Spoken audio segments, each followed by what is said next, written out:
জীবনে যদি একবার নিজের চোখে স্বর্গ দর্শন করতে চাও তবে একবার চলে আসো প্যাংগং লেকে। নিজের চোখে স্বর্গকে দেখে যাও।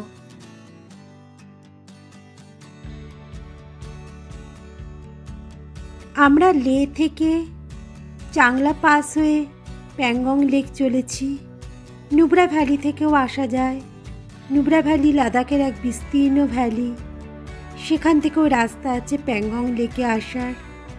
আমরা চলেছি এখন চাংলা পাস হয়ে প্যাংগং লেক দেখতে। প্রচণ্ড হাওয়া, দূরে বরফের পাহাড়, বেশিক্ষণ বাইরেই থাকা যাচ্ছে না, প্রচণ্ড হাওয়া আর প্রচণ্ড শীত। আই লাভ চাংলার সামনে সবাই ছবি তুলছে। তারপর আবার জার্নি শুরু হচ্ছে প্যাংগং লেকের উদ্দেশ্যে। Hello friends, welcome to my channel traveller Tumpa. আশা করি সবাই ভালো আছো। আমরা চলছি প্যাংগং লেক দেখতে। এটা একটা স্বর্গীয় অনুভূতি, ভাষায় প্রকাশ করা যায় না।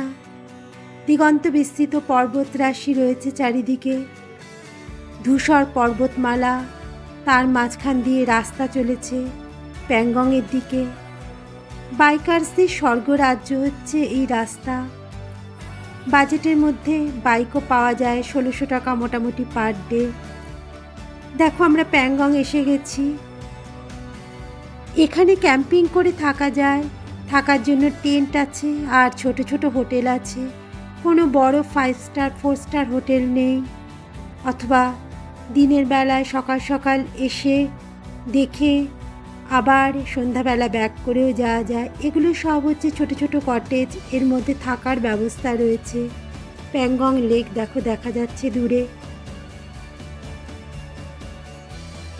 3 ইডিয়টস ফিল্মটা তোমরা অনেকেই দেখেছো। সেই ফিল্মটা রিলিজ হওয়ার পর থেকেই এই লেকটা দেখতে সারা পৃথিবীর ট্যুরিস্ট আসে। লেকটা রাতারাতি বিখ্যাত হয়ে গেছে 3 ইডিয়টসের দৌলতে। লাদাখে এসে আর কিছু দেখো না দেখো, এই প্যাংগং লেক কিন্তু তোমাদের দেখতেই হবে। শুধু যদি প্যাংগং লেক দেখো তাহলেও কোনো আফসোস থাকবে না, কিন্তু প্যাংগং লেক না দেখে ফিরে গেলে পরে সত্যি আফসোসের সীমা থাকবে না।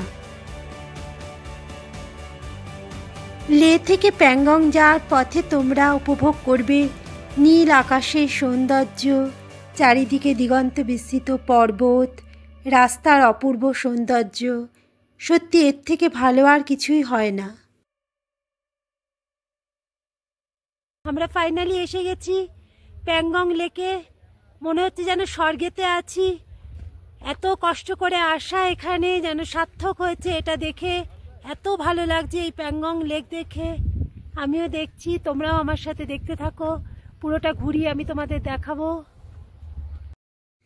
ভারত চীন সীমান্তে এই লেক অবস্থিত, যার 2/3 পড়েছে চীনে আর 1/3 মাত্র আছে ভারতে। 1/3 বিস্তৃত জায়গা জুড়ে পৃথিবীর সর্বোচ্চ সল্ট ওয়াটার হ্রদ হচ্ছে এটা, নোনা জলের হ্রদ, সর্বোচ্চ উচ্চতায় অবস্থিত। আর রঙটা দেখেছো? এত সুন্দর নীল, যেন আকাশের সাথে মিশে রয়েছে। এর সৌন্দর্য ভাষায় বর্ণনা করা যায় না। প্যাংগং লেক কিন্তু আবার গিরগিটির মতো রঙও বদলায়। কখনো কখনো নীলচে সবুজ, কখনো সবুজাভ, কখনো হালকা নীল। যদি 2-3 বার আসা যায় তাহলে এক একবার দেখা যাবে এই জলের রং এক এক রকম হয়ে গেছে। আজকে আমাদের ভাগ্য খুব ভালো বলতে হবে, তাই আমরা এরকম সুন্দর নীলটা উপভোগ করতে পারছি। দেখো গাইস, ক্রিস্টাল ক্লিয়ার ওয়াটার।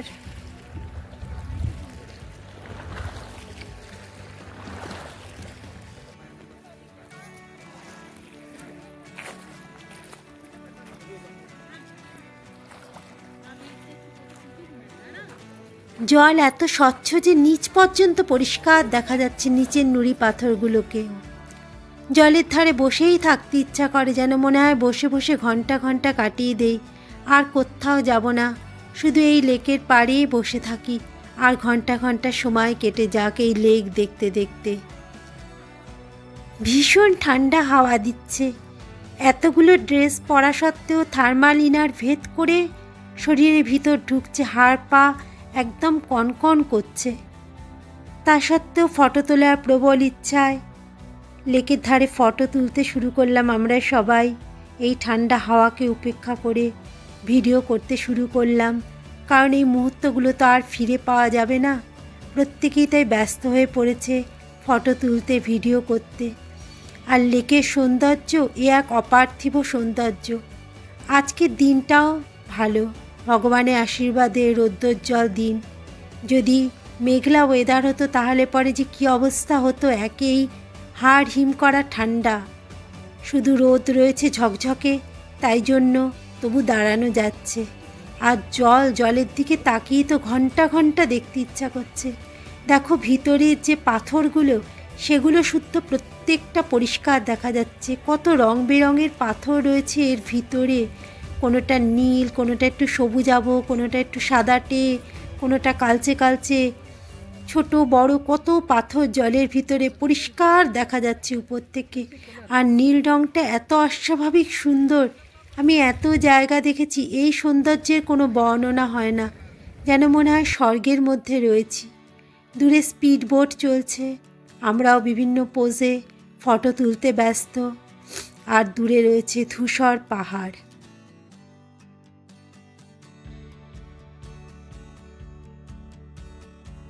এখানে শহরের ছোঁয়া এখনও সেভাবে ঢোকেনি, নেটওয়ার্ক নেই, ওয়াইফাই চলে হোটেলগুলোতে, বড় বড় হোটেলও নেই, 4 স্টার 5 স্টার এরম হোটেলও নেই।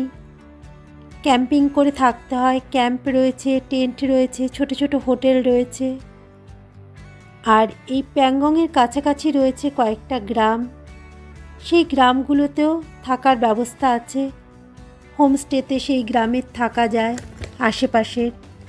প্যাংগংয়ে এসে জায়গা না পেলে পরে তোমরা আরেকটু দূরের এই সমস্ত গ্রামগুলোতে গিয়ে থাকতে পারো।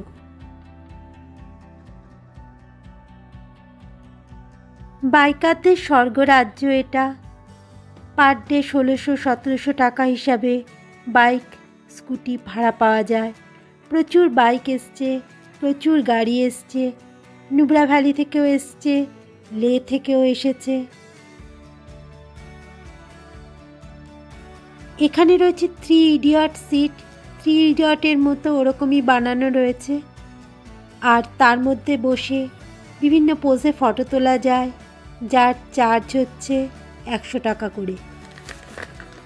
এই প্যাংগং লেক এসছে তিব্বতীয় শব্দ প্যাংগং তাসো থেকে, যার কথা হচ্ছে উচ্চ তৃণভূমি হ্রদ। এই লেক নীল আকাশে রঙে রঞ্জিত হয়, তাই এত নীল। এটা world highest salt water lake, 4350 metre উঁচুতে অবস্থিত। আর জল বরফের মতো ঠান্ডা। কালার আজকে দেখছো এত নীল, নীল আকাশের সাথে যেন মিশে আছে, বাট মাঝে মাঝে কিন্তু কালার চেঞ্জও হয়ে যায়। নীলচে সবুজ, সবুজাভ, কখনো একটু লালচে সবুজ, এরকম কিন্তু মাঝে মাঝে চেঞ্জও হয়ে যায় কালার।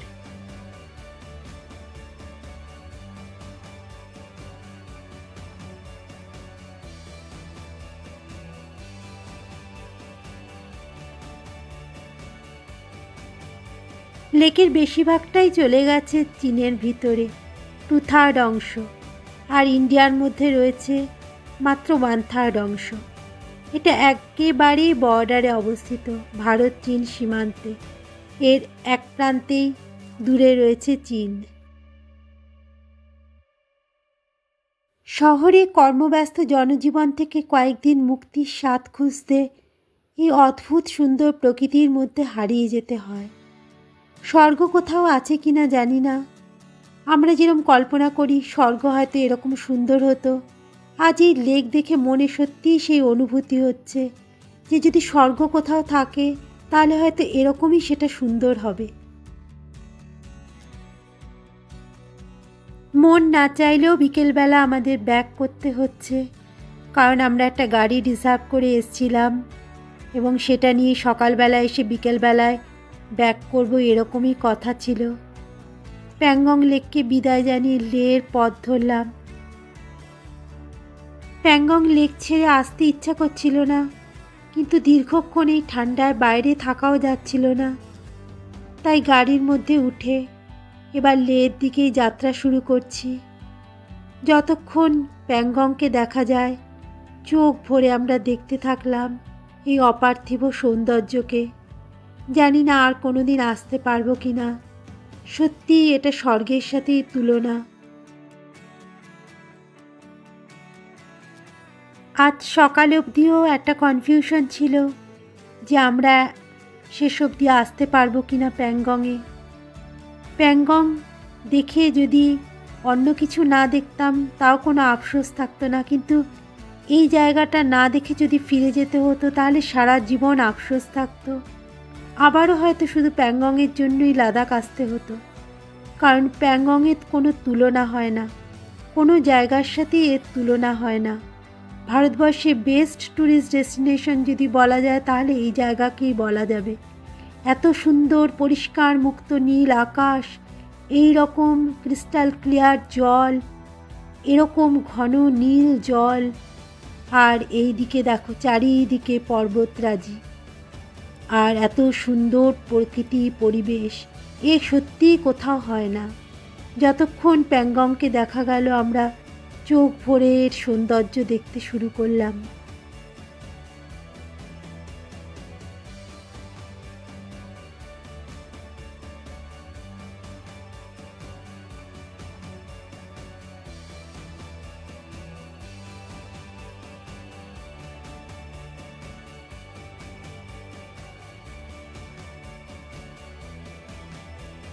ট্র্যাভেল উইথ কৌশিক অনেক বড় চ্যানেল, অনেক সাবস্ক্রাইবার। কৌশিকদা আমাদের অনেক ইনফরমেশন দিয়ে থাকেন। Thank you কৌশিকদা।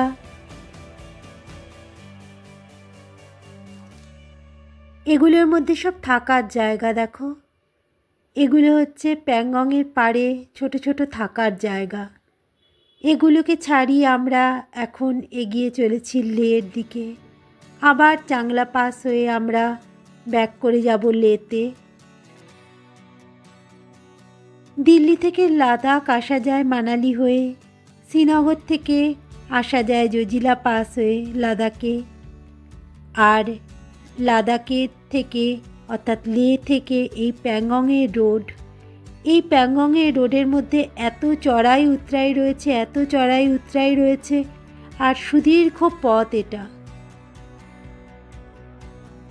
নুব্রা ভ্যালি থেকেও প্যাংগং আসা যায়। নুব্রা ভ্যালি লাদাখের বৃহৎ এক ভ্যালি, পরবর্তী এপিসোডগুলোতে তোমরা দেখবে।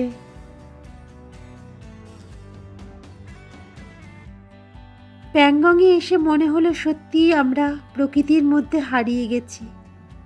সবসময় শহরে কর্মব্যস্ত জীবনের মধ্যে অভ্যস্ত আমরা।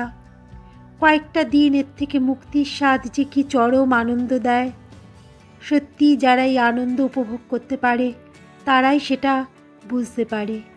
আর সামনে দেখছো বাইকার্সরা যাচ্ছে বাইক নিয়ে। বাইকার্সদের স্বর্গরাজ্য এই লাদাখ। রিজনেবল রেটে বাইক পাওয়া যায়।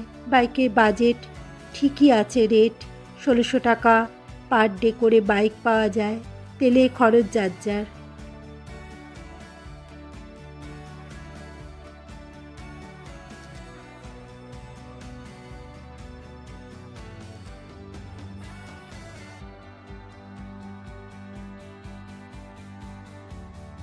সামনে দেখো বরফের পাহাড় দেখা যাচ্ছে।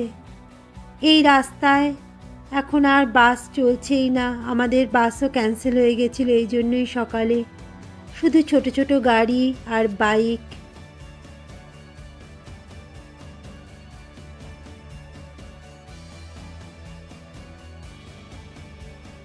যদি ভিডিও ভালো লাগে তবে অবশ্যই লাইক করবে, আমার চ্যানেল ট্রাভেলার টুম্পাকে সাবস্ক্রাইব করবে, আর ফ্রেন্ডস অ্যান্ড ফ্যামিলির সাথে শেয়ার করে দেবে।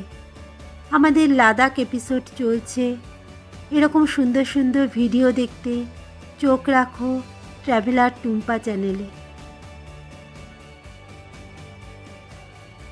আমরা এই অপূর্ব প্রকৃতিকে উপভোগ করতে করতে এগিয়ে চলেছি লের দিকে। যেদিকেই তাকাও দেখো নীল আকাশ। এরম সুন্দর আকাশের যে নীল রং হয় এটাই কল্পনা করা যেত না যদি এখানে না আসতাম। আর মেঘগুলো যেন মনে হয় একদম হাতের কাছে, সাদা ধপধপে মেঘ, পরিষ্কার নীল আকাশ আর চারিদিকের এই পাহাড়। এর সৌন্দর্য বর্ণনা করার ভাষা আমার নেই। আমরা এখন লে শহরের কাছাকাছি চলে এসেছি। দেখো অনেক গাছ লাগানো হয়েছে রাস্তার দুধারে, যাতে ট্যুরিস্ট ডেস্টিনেশন হিসাবে লাদাখে গুরুত্ব আরও বাড়ে, কিছুটা সবুজায়ন হয়, সুন্দর লাগে দেখতে এই জন্য।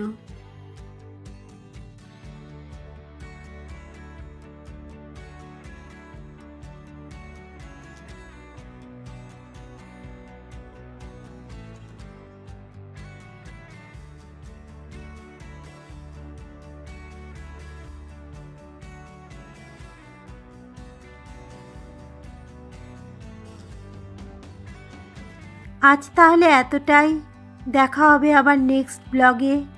By bye, take care.